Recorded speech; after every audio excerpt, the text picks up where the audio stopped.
You started off at the CIA with the call sign Vincent. Where did that come from? So Vincent, way back when they first started making motorcycles for racing, the baddest motorcycle ever made at that time was made by a company called Vincent. And you're a gearhead. I've been riding since I was 4 years old. I got on my first mini bike. Damn, that's a long time. Yep. But, so you got Vincent. That didn't stick very long. Let's talk about how you got the call sign Lucky. Okay. Yeah, I was only Vincent for a hot minute. Yeah. And then one day down in Kandahar, we were doing a move because we weren't on CAF, which is Kandahar Airfield, where the military are. We had to move some people to the airfield, and on the way, my vehicle got rammed by a suicide bomber driving a car loaded with explosives, which we know in our terminology as VBID, or Vehicle-Borne Improvised Explosive Device. I remember when that happened. I just showed up to Kandahar. We were actually just looking at one of my platoon plaques. My first combat deployment was SEAL Team 2. We show up. One of the first things that we get is a brief on what had happened. I believe at the time was yesterday. And they show us this nice SUV, which was nice.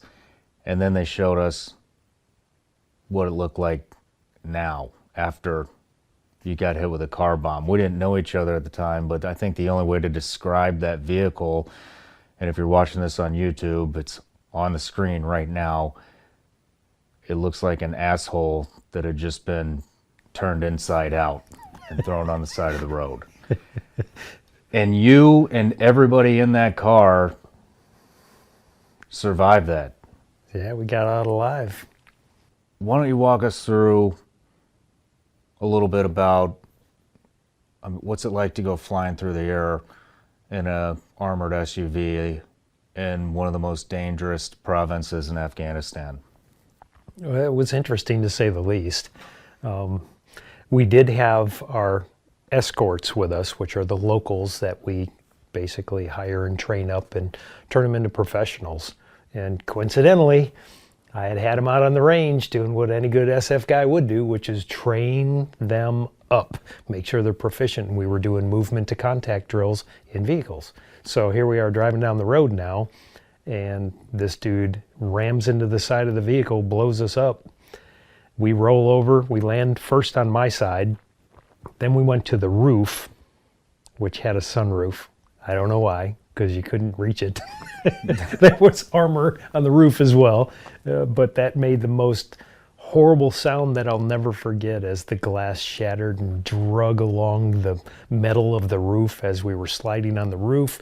Then, of course, we ended up on the passenger side, perched on the passenger side, facing 180 degrees from our original direction of travel. I can't get over that you actually survived that, because I mean, when I got into country, it was right after Red Wing had happened. Yeah. Got some briefings up north there. Then we moved down to Kandahar, to the agency base.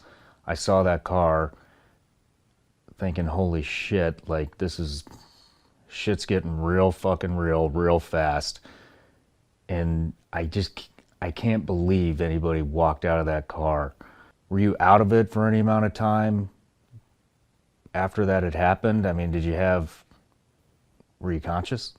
So when the car got hit, this was actually a very new, I won't say the brand because the agency doesn't like that, but it was an SUV, very, very new, low miles. And when we got hit, it was very well armored. So the pressure literally forced everything tight into a box, and we felt next to nothing.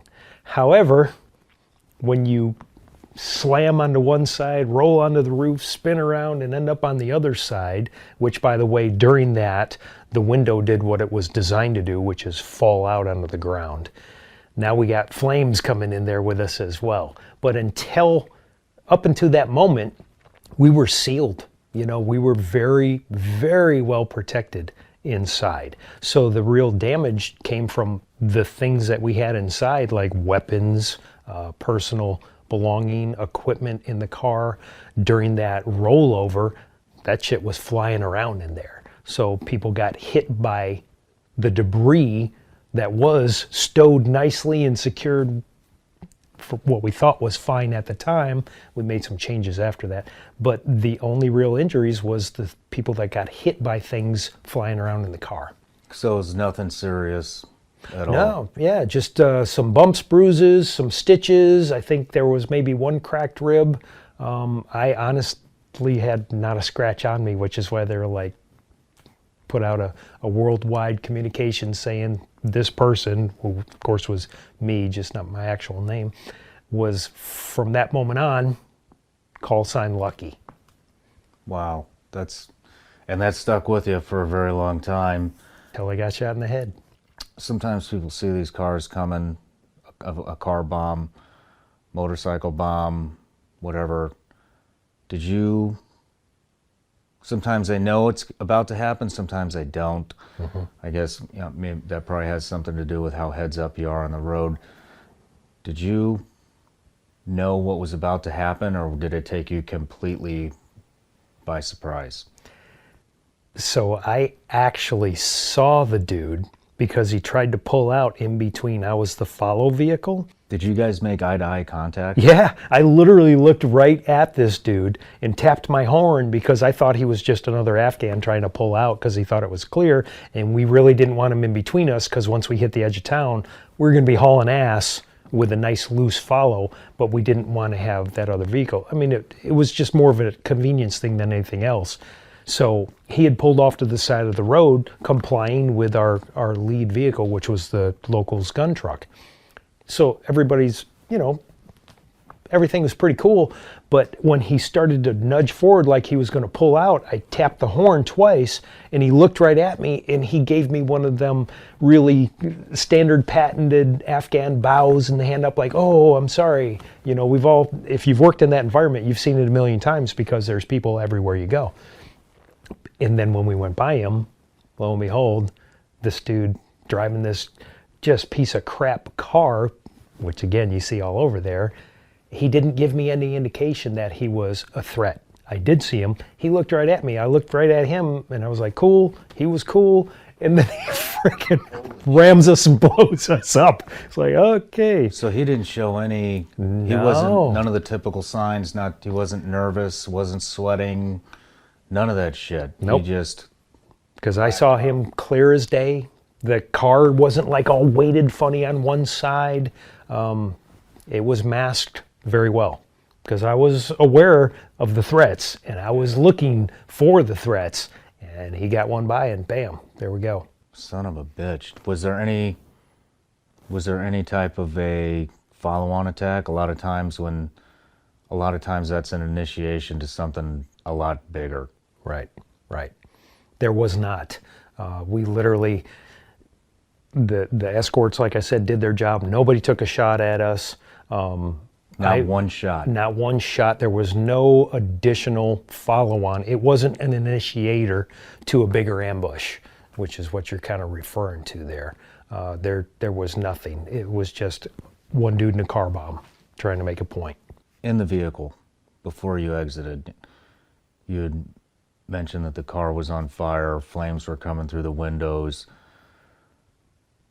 How long, what was the conversation like in the car with your riding partner and any other assets or special people, we'll just call them? Sure. What was that conversation like? So, like I mentioned, we ended up on the passenger side. So we're literally, the vehicle's like this, and I'm turned sideways looking out. The first thought was everything to my right, which was the bottom of the vehicle, and the driver's side, which is now straight up in the air, had big flames coming around it. So the first thought was, okay, how are we going to get out of here? And then my passenger shotgun seat, who was a staffer for the agency, he said the words really fast and loud, "The windshield!" And I looked forward, and that's when I realized the flames were starting to come in because there was no windshield. And he went, he was gone. So it was just me and our passengers. From that point on, I was like, okay, he's doing something else. I guess we're on our own here. Yeah. I did a quick self-assessment, when it first happened, like, all right, my head seems fine, arms, fingers are still there, legs fell around, didn't feel anything wet. I saw my microphone, which was turned on to our internal channel, so I clicked the button and said, we're hit. And then from that point, I started talking to the passengers, making sure they're okay. Hey, you guys all right? Everything okay? One of them was pretty dazed. The other one was shocked, but otherwise fine. So I talked them through coming out, literally step by step, come on out, here, I want you to do this. And one of my partners, the guy who was the right seat in the lead vehicle, who goes by Duck, or did at the time, went by call sign Duck, former SEAL. He was Johnny on the spot, man, right there at the corner of our vehicle saying, come to me, while I'm talking them out. One of the passengers was insistent he needed to get something out of the back, and I had to eventually tell him the third time I said, you need to get out. I said, look, we're on fire. You need to get the fuck out now, which it finally shook him. He was like, oh, okay. And he stopped hunting around for something in the debris that was now everywhere inside of there. He went out, and then I climbed out of my chair, or my seat, got down onto the window, if you will, or the passenger's door window, did a quick search around, grabbed a radio, grabbed a bandolier of 203 rounds, grabbed the grenade launcher that went with it, slung it over my body, was looking everywhere for my rifle, which I could not find, and the flames were literally coming in. As a matter of fact, while I was sitting in the chair talking them through, I kept doing this because I was like, damn it, stop it, because the flames were coming around and trying to burn my face. But then I had all that stuff, got out, moved away from the vehicle. You didn't have your rifle? No, it wasn't in the car. So all you had was what? A pistol and My pistol, your 203? a 203, and a bandolier of rounds. Holy shit, which Yep. is what, maybe 20 rounds tops? Probably. Yeah, I think it was 20 rounds, if I'm not mistaken. How many operators are on the ground? So me and my partner, who had unasked the vehicle unexpectedly, and then the two guys that were driving the other vehicle. Hey everybody, I'm Shawn Ryan. Click here to subscribe to the Shawn Ryan Show YouTube channel for the hottest and most compelling interviews that you will not see anywhere else. I've also made a playlist of all the previous SRS episodes so they're easy to find. You can find that right here.